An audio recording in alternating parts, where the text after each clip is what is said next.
sisters in Christ.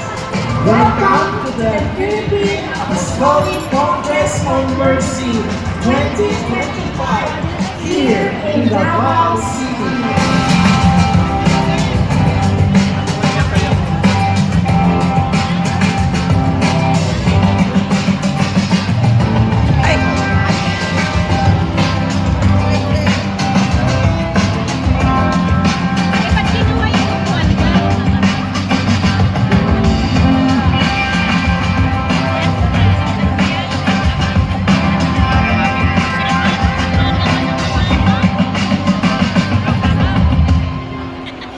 Truly a blessing to gather as one church family under the theme Divine Mercy, Our Hope, Embracing God's Merciful Love.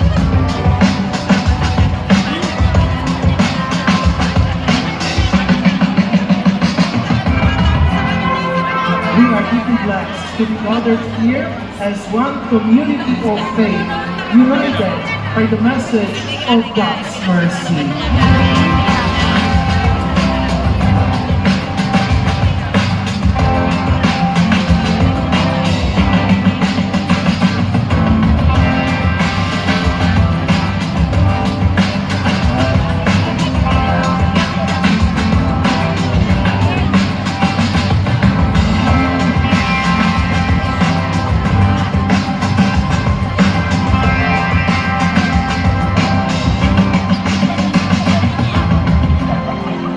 Lord Jesus, thank you for the endless mercy you have shown us.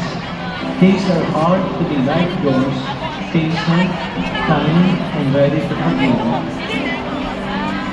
Help us to show compassion even when it is hard to love others the way you love us.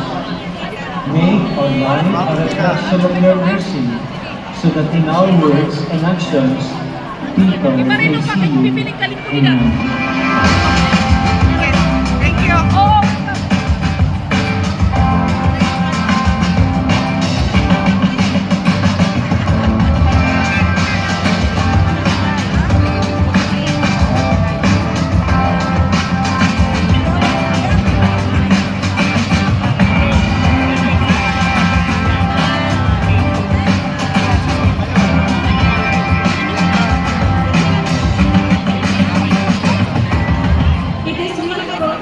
Joy and deep gratitude that I welcome all of you to this Philippine Apostolic Congress on Mercy. We gather here this afternoon as one family of faith, united by our devotion to the merciful heart of Jesus. In the shadows of our trials, we find your light.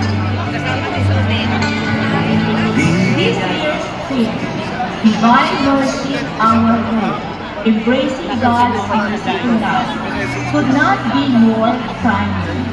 In a world torn by division, uncertainty, and pain, the message of mercy shines as a beacon of great hope. Divine mercy, our hope, guiding star.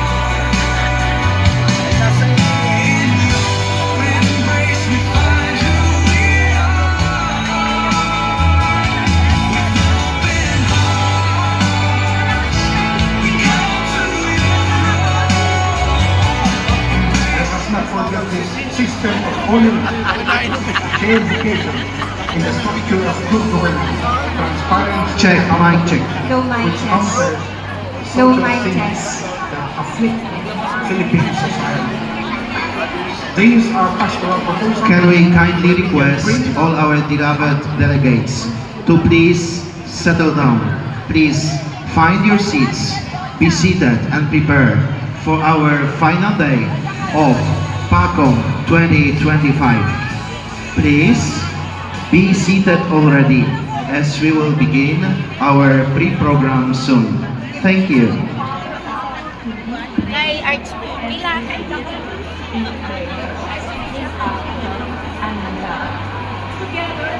All around the place of divine mercy to be our hope and our life. Welcome to this blessed gathering. Grace we To all our dear delegates, please be seated already as we are to open our program.